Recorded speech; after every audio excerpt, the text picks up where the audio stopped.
거짓말 손 떨리는 거 다 봤어. 그 다음은 너무나 자연스러웠습니다. 그는 의자에서 일어나 제 앞으로 다가왔고 저는 피하지 않았습니다. 당장 진료실 문 잠고 어느새 문은 안쪽에서 잠겼고 간호사는 카운터에서 전화 통화를 하고 있었습니다. 그의 손길이 제 허리를 감싸고 저는 숨을 고르며 그에게 몸을 기댔습니다. 환자와 의사라는 경계는 그 순간 사라졌습니다.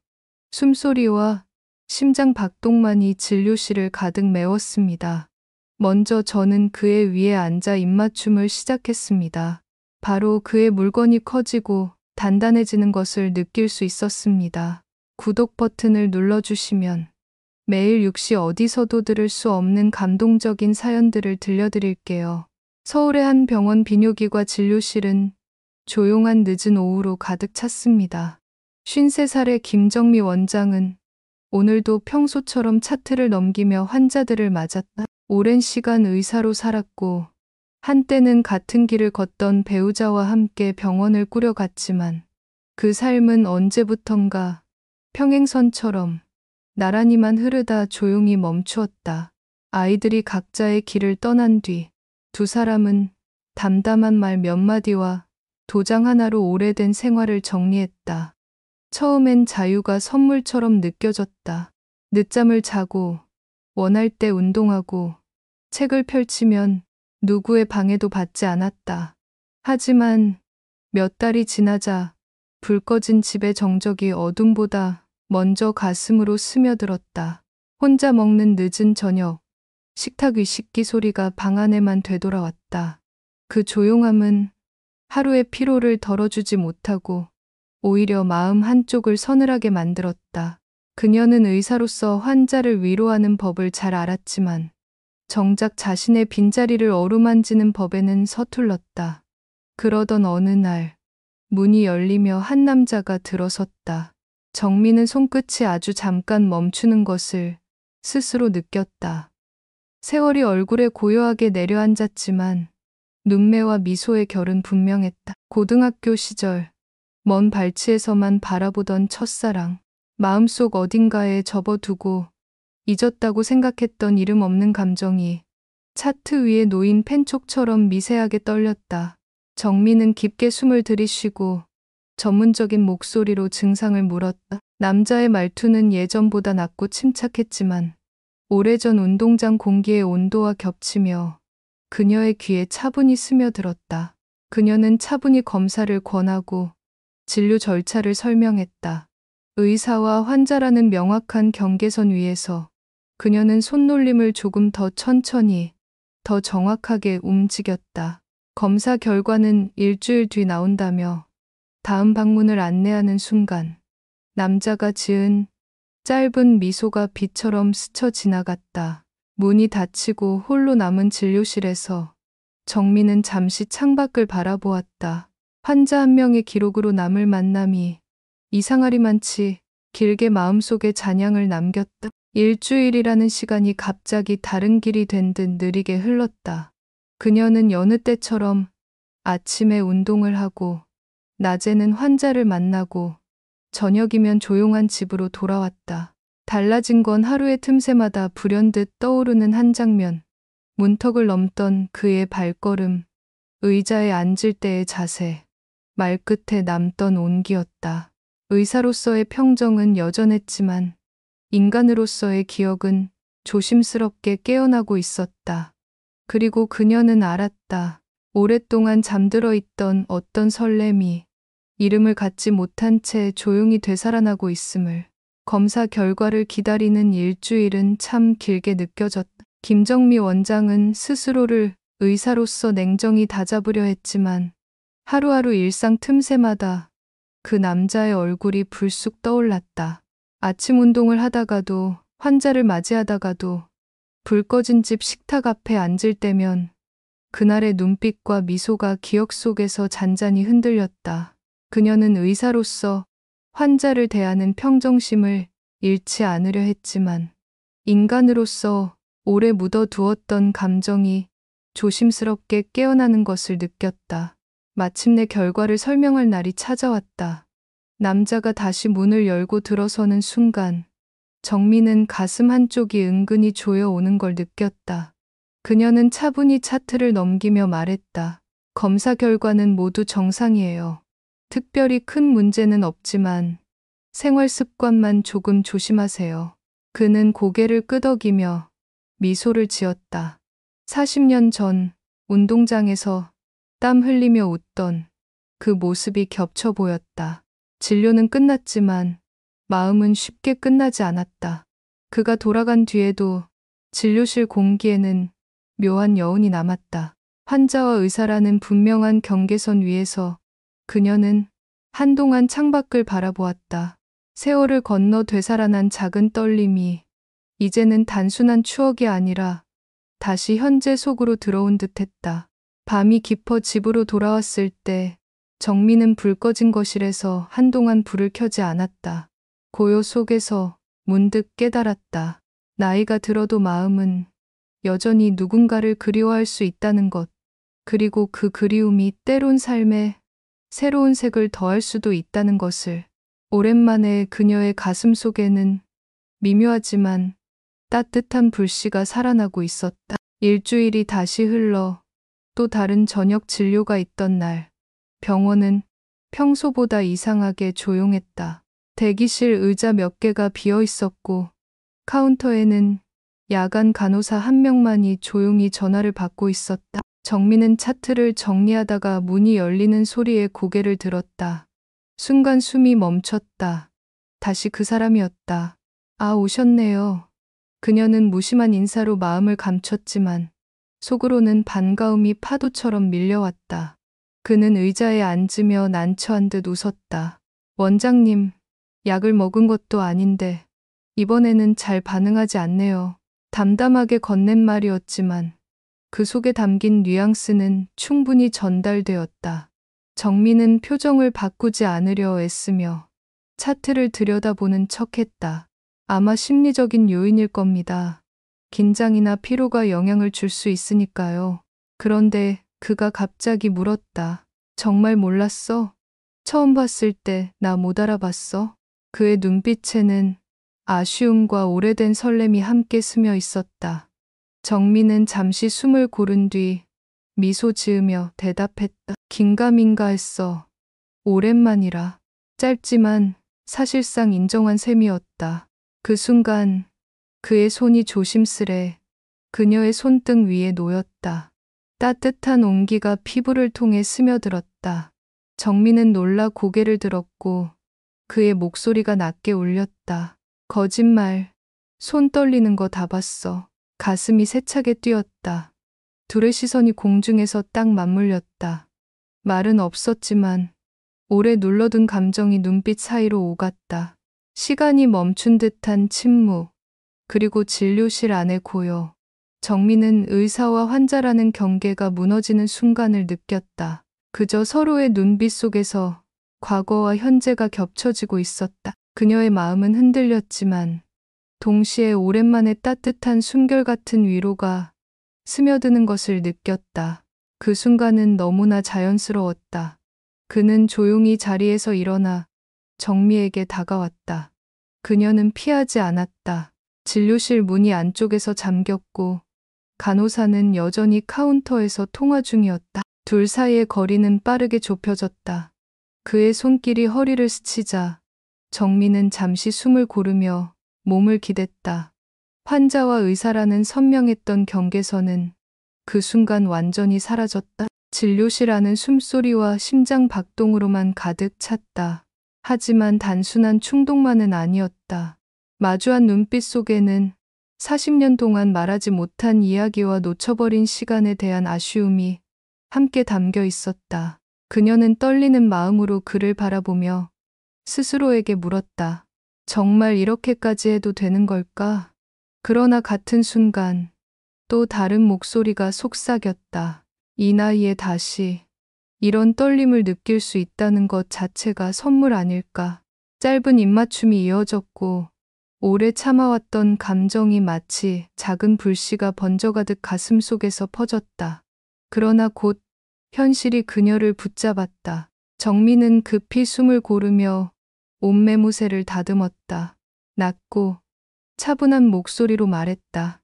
이 일은 없던 걸로 합시다. 곧 진료 마감 시간이니까요.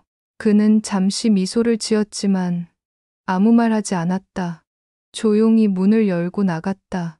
문이 닫히자 정미의 가슴은 여전히 요동쳤다. 피부에 남은 따스한 감각은 쉽게 가라앉지 않았다. 그녀는 책상 위에 놓인 차트를 바라보다가 한참 동안 창밖 어둠 속으로 시선을 옮겼다. 방금 전까지 있었던 순간이 꿈인지 현실인지 구분하기 어려웠다. 진료를 마치고 불을 끄려던 순간 출입문 앞 가로등 아래에 누군가가 서 있었다. 그였다. 아직 안 갔어? 정민은 최대한 담담하게 물었지만 목소리 끝에 미세한 떨림이 스쳤다. 그는 조용히 웃으며 말했다. 혹시 커피나 술 한잔 할래? 그냥 이대로 보내기 아쉬워서 거절해야 한다는 이성과 오래 잠들어 있던 감정 사이에서 짧은 정적이 흘렀다. 정민은 고개를 끄덕였다. 그럼 잠깐만요. 차 가져올게요. 근처의 조용한 바. 초저녁이라 손님은 드물었고 은은한 조명 아래 탁자 표면에 잔잔한 빛이 흘렀다. 잔에 위스키가 채워지자 향이 먼저 올라왔다. 따뜻한 액체가 목을 타고 흐를 때 그녀는 이상하게도 마음에 얼어붙은 부분이 천천히 녹아내리는 걸 느꼈다. 그가 말했다. 아내가 몇 년 전에 세상을 떠났어. 바쁘게 지내며 있는 척했는데 문득 너무 외롭더라. 정민은 잔을 들며 미소 지었다. 나도 비슷해요. 이혼하고 한동안은 자유로운 줄 알았는데 시간이 갈수록 집안의 정적이 더 크게 들리더라고요. 두 사람의 말은 과거와 현재를 오가며 자연스레 이어졌다. 고등학교 복도 냄새, 분필가루가 내려앉은 칠판, 운동장의 햇살, 성적표 게시판 앞에서 서로 스치던 시선. 그 기억들이 오늘의 시간에 겹쳐 앉았다. 잠시 후 그는 조심스레 눈을 맞추었다. 고등학교 때 나 정미 씨 좋아했어. 멀리서만. 정미는 작게 웃었다. 나도. 근데 그땐 너무 멀었죠. 잔이 비어갈수록 말과 침묵이 같은 온도로 둘 사이에 놓였다. 바 스피커에서 오래된 재즈가 흘렀고 창밖 네온 불빛이 유리잔에 굴절되어 작게 흔들렸다. 그는 낮게 물었다. 우리 그냥 걸을래? 거리로 나오자 그는 자연스럽게 그녀의 손을 잡았다. 손바닥에 옮기는 오래전 운동장에서 느꼈던 햇살처럼 익숙하고도 새로운 감정을 데려왔다. 같은 보폭으로 천천히 걷다 보니 발걸음이 어느 순간 한 방향을 가리켰다.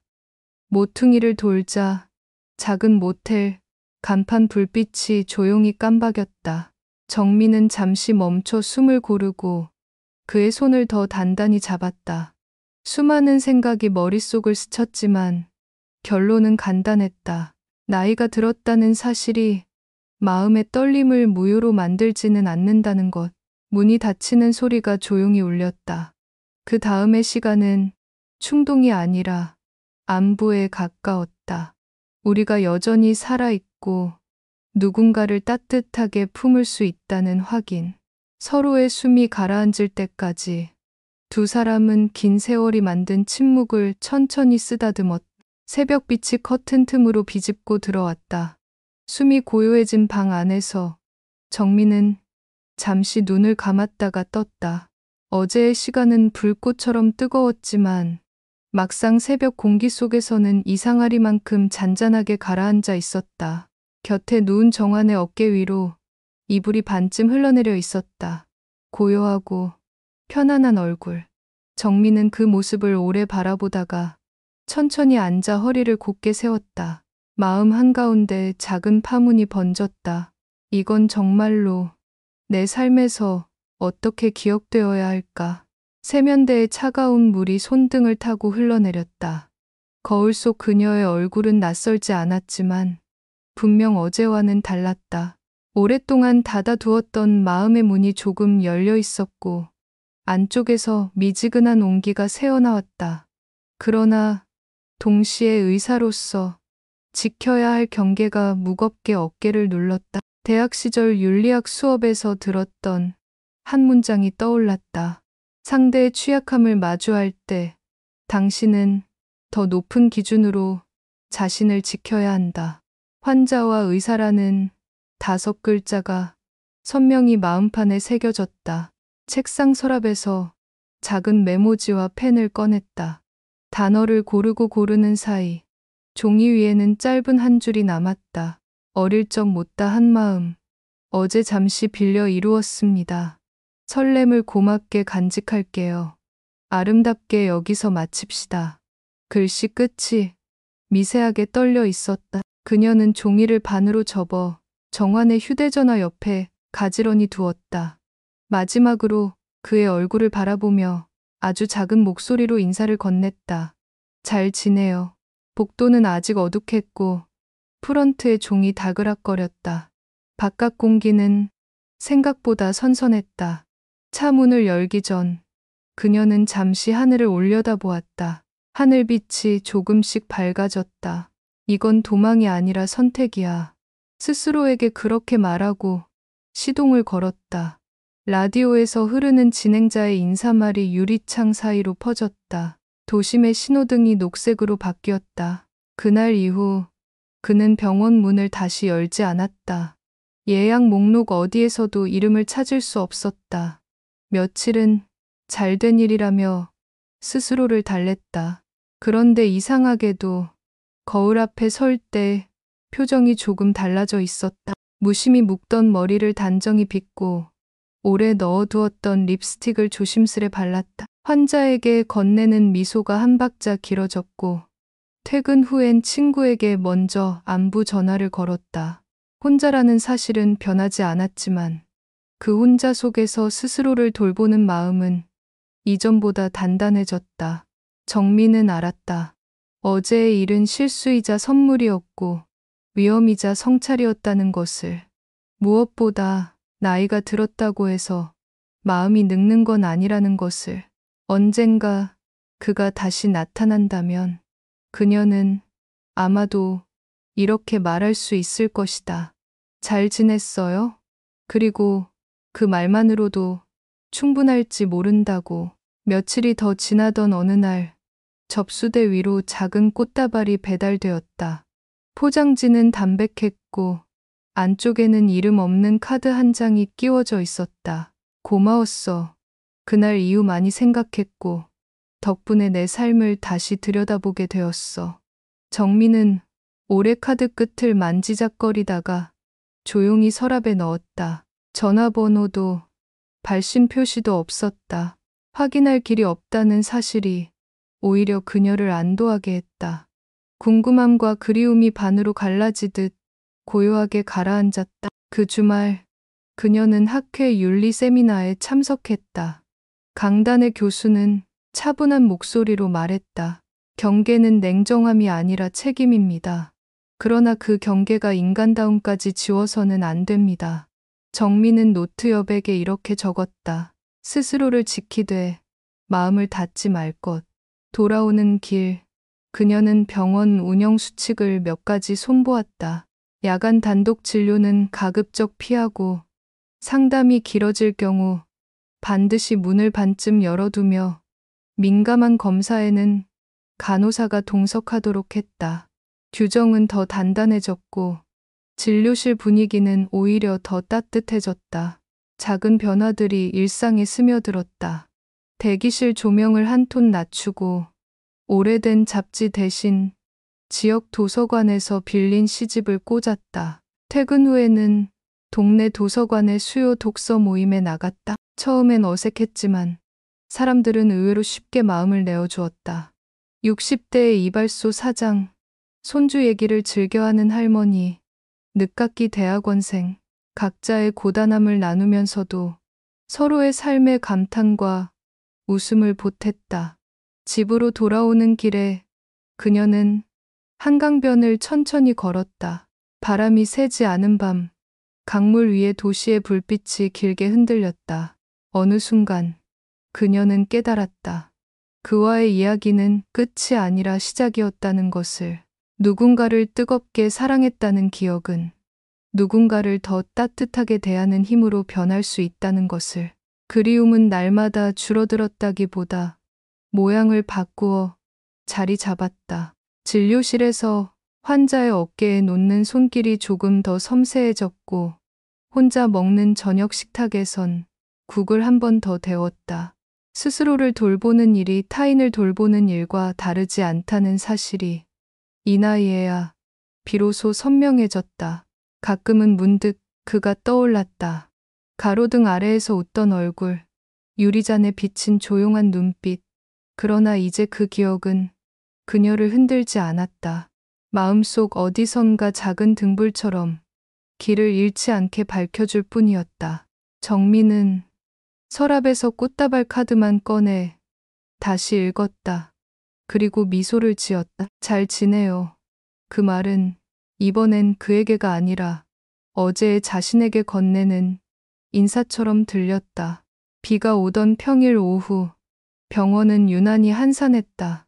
창가에 빗방울이 또닥또닥 부딪히는 소리가 대기실의 숨 같은 고요를 채웠다.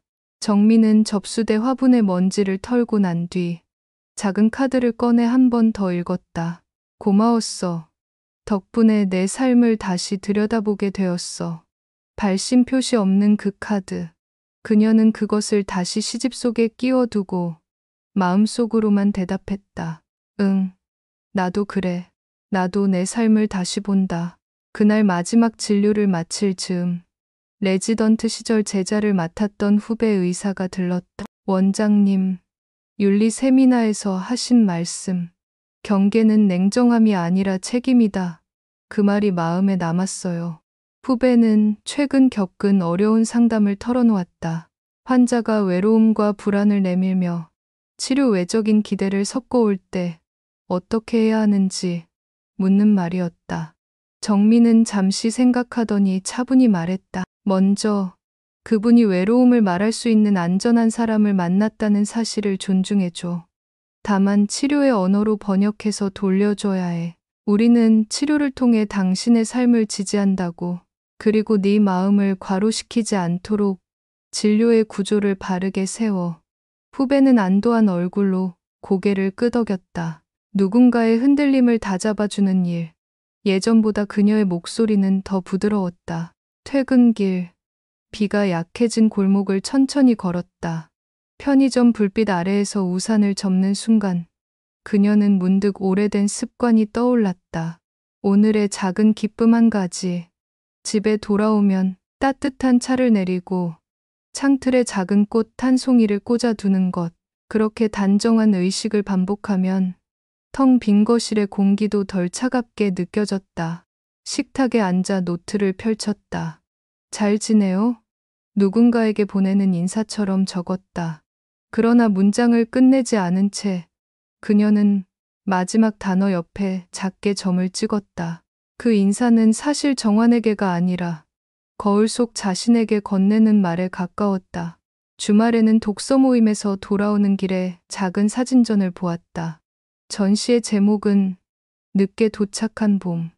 그녀는 오랜만에 사진 앞에서 오래 멈춰섰다. 흐릿한 초점 속에서도 빛은 분명히 중심을 찾아 들어가 있었다. 인생도 비슷하네.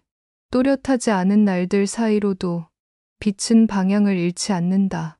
그녀는 가볍게 웃으며 전시장 끝에 놓인 방명록에 썼다. 경계는 선이 아니라 온도. 나와 타인을 동시에 데우는 법을 배우는 중. 밤이 깊어질수록 빗소리는 더 잦아들었다. 침대 마스탠드를 끄기 전 정민은 마음속으로 조용히 복기했다. 사랑은 지나갔지만 돌봄은 남았다. 나는 다시 살아가는 쪽을 택했다. 그 깨달음은 격하지 않았고 대신 오래가는 힘처럼 잔잔히 그녀를 채웠다. 초가을이 시작될 즈음 동창 단체 채팅방에 고교 동문회 초대장이 올라왔다. 정민은 한동안 휴대폰 화면을 내려다보았다. 가야 할까? 망설임의 무게는 그 사람 때문이라기보다 그 시절의 자신을 마주할 용기를 시험하는 질문에 가까웠다. 그녀는 스스로에게 조용히 답했다. 찾으러 가는 게 아니라 확인하러 가는 거야. 내가 잘 지내고 있다는 걸. 마음속에서 또렷해지는 원칙 경계는 지키되 마음은 닫지 않겠다는 다짐. 이 길을 정하게 했다. X20. 체육관에 모인 얼굴들은 세월을 비슷하게 건너온 동지들이었다. 누구는 은퇴했고, 누구는 손주 자랑으로 시간을 메웠고, 또 누구는 홀로 지낸 해의 숫자를 가볍게 농담으로 바꾸는 데 익숙했다. 정민은 오랜만에 이름들을 불러보며 반가움을 나눴다. 사진 코너 옆에서 누군가 묻는다. 남편은, 그녀는 미소로 답했다. 이젠 각자 잘 지내요. 대화를 이어가며 깨달았다. 상실과 이별이 결핍만을 남긴 게 아니라 서로를 덜 아프게 대하는 기술도 남겼다는 것을. 그가 오진 않았다. 그런데도 가슴은 이상하리만큼 고요했다. 그리움이 방향을 바꿔 작은 등불처럼 내 안을 비추고 있다는 사실을 그녀는 뒤늦게 알았다. X20. 다음 주. 병원 게시판에 작은 공지가 붙었다. 수요 건강 이야기. 중년 이후의 몸과 마음, 외로움과 생활 습관. 강의는 의학적 정보와 생활 팁 사이에 나를 돌보는 문장을 끼워 넣는 방식으로 진행됐다. 혼자 밥 먹을 땐 국을 한 번 더 데우세요. 옮기는 음식에서 시작해 마음으로 번져요. 참석자 중 몇몇은 진료실보다 이 시간이 더 편하다며 웃었다. 후배 의사는 강의가 끝난 뒤 말했다. 원장님, 오늘 말투가 유난히 따뜻했어요. 정민은 경계를 지키면서도 인간다움을 지우지 않는 법을 삶의 리듬으로 익혀가는 중이라는 것을 자신도 모르게 몸으로 증명하고 있었다. X20. 퇴근길. 그녀는 작은 꽃집에 들러 코스모스 한 다발을 샀다. 집에 돌아와 유리병에 꽃을 꽂고 서랍에서 익명의 카드를 꺼내 다시 읽는다. 고마웠어. 내 삶을 다시 들여다보게 되었어. 그녀는 그 카드 아래에 얇은 메모지를 포개어 썼다. 나도요. 나를 다시 돌보게 되었어요. 잘 지내요. 메모는 붙이지 않을 편지였지만 보내지 않아도 닿을 수 있는 말이 있다는 걸 이제는 알았다. 침대를 향해 스탠드를 끄기 직전 그녀는 창가에 놓인 꽃을 한 번 더 바라봤다. 내일 아침 병원 불을 켤 때 오늘의 이 따뜻함이 환자의 어깨로 조금은 전해지기를 그녀는 그렇게 소망했다. 그리고 그 소망이면 충분하다고 천천히 확신했다. X20. 가을빛이 더 깊어진 수요일. 병원 게시판 앞에 사람들이 모였다. 한 달에 한 번 열기로 한 수요 건강 이야기의 두 번째 시간이었다. 오늘 주제는 혼자 사는 삶의 리듬 만들기. 정민은 준비해온 작은 카드들을 나눠주며 말했다. 오늘은 각자에게 맞는 하루의 돌봄 문장을 하나씩 골라보세요. 예를 들면, 저녁엔 국을 한 번 더 데운다. 주말엔 20분 산책. 같은 것들요. 사람들의 표정이 밝아졌다.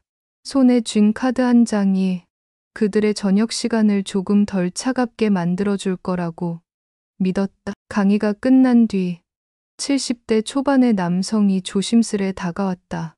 원장님, 혼자 살다 보니 자꾸 말을 아끼게 돼요.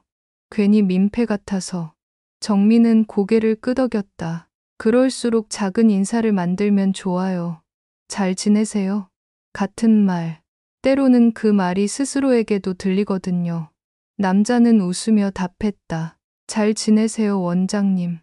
그 짧은 인사가 이상하게 오래 마음에 머물렀다. 오후 진료가 잠시 뜸해진 틈, 그녀는 접수대 옆에 작은 화병을 놓았다. 코스모스가 고개를 살짝 숙였다. 그 순간 문이 열리고 회색 코트를 걸친 중년 여성이 들어왔다. 초진표에 적힌 사연은 짧았지만 긴 세월의 외로움이 여백에 묻어났다. 밤이 되면 마음이 더 아파요. 몸이 아픈 건 아닌데 정민은 의자에 등을 붙이고 천천히 말했다.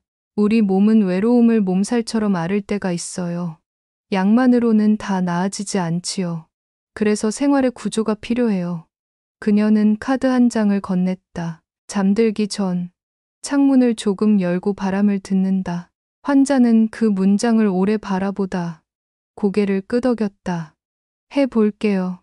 저녁 무렵 하늘은 얇은 구름에 노을빛을 섞어 붓고도 차분했다.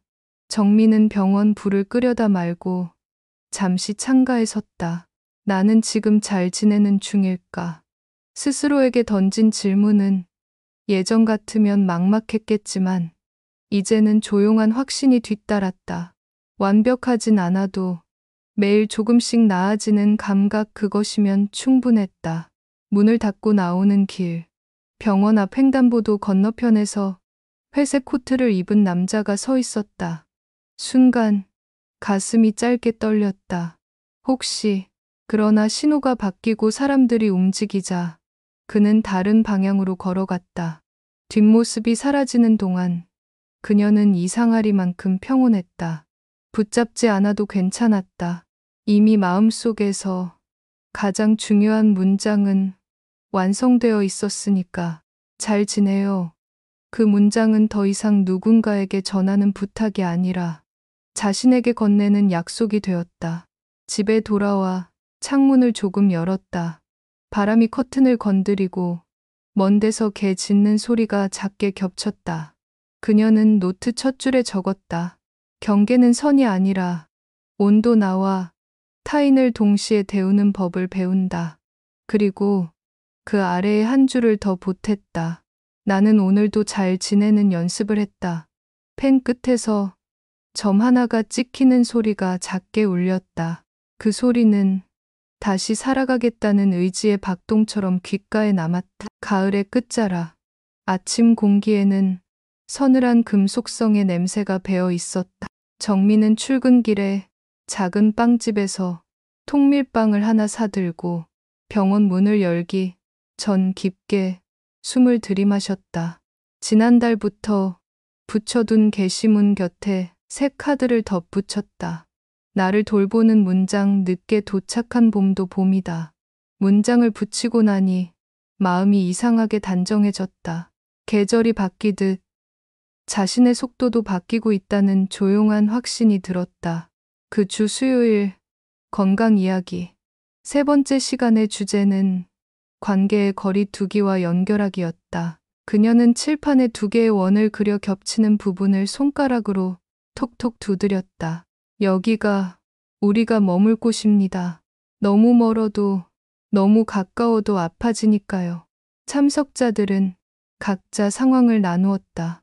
남편을 먼저 떠나보내니, 성인이 된 자녀와 어색한 거리를 두니, 혼자 식탁을 마주하느니, 정민은 정답 대신 문장을 권했다.